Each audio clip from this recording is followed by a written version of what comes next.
Hello hi guys. ఈరోజు 'రాజాసాబ్' సినిమాకైతే వెళ్ళినాం. ఇక సినిమా అన్నాక మనం గంట ముందే రెడీ అయి ఉన్నాం. కానీ వీళ్ళు మాత్రం వత్తలేరు. ఇక అటు చూడంగా ఇటు చూడంగా వచ్చిండు మెల్లగా. రాకేష్ అని వచ్చిండు కానీ మా బావ మాత్రం వత్తలేడు. ఇక మా బావ దగ్గర కాసేపు వెయిట్ చేసినాం. ఇక చూస్తానికి ఆయన కూడా వచ్చిండు. ఇక జరంత పెట్రోల్ పోసుకొని అనేసి మళ్ళీ బయలుదేరినాం. సినిమాకి కొంచెం టైం ఉంది.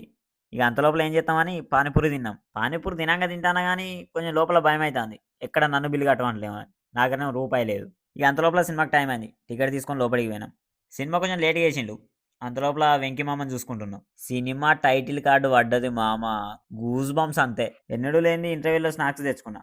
ఎందుకంటే పైసలు మనయి కాదు కదా! ఎన్నైనా తింటాం. ఇంటర్వెల్ వరకు మాత్రం పిచ్చి నవ్వుకున్నాం. 'ప్రభాస్ అన్న' కామెడీ టైమింగ్ ఉంటది. అది వేరే లెవెల్. హాస్పిటల్ సీన్‌లో 'ప్రభాస్ అన్నని' చూస్తే మనకే ఏడుపత్తది. ఈ సీన్‌లో 'ప్రభాస్ అన్న' నటించలే. జీవించిండు. ఈ ఒక్క సీన్ కోసమన్నా సినిమాకు పోవచ్చు. ఇక మొత్తానికి సినిమా అయితే అయిపోయింది. సినిమా అయితే నాకు చాలా బాగా నచ్చింది. నైట్ ఒకటైతాంది. చాయ్ తాగుదామని బెల్లంపల్లి మొత్తం తిరిగినాం. చాయ్ మాత్రం ఎక్కడ దొరకలే. ఇక మూసుకొని ఇంటికెళ్ళిపోయినాం.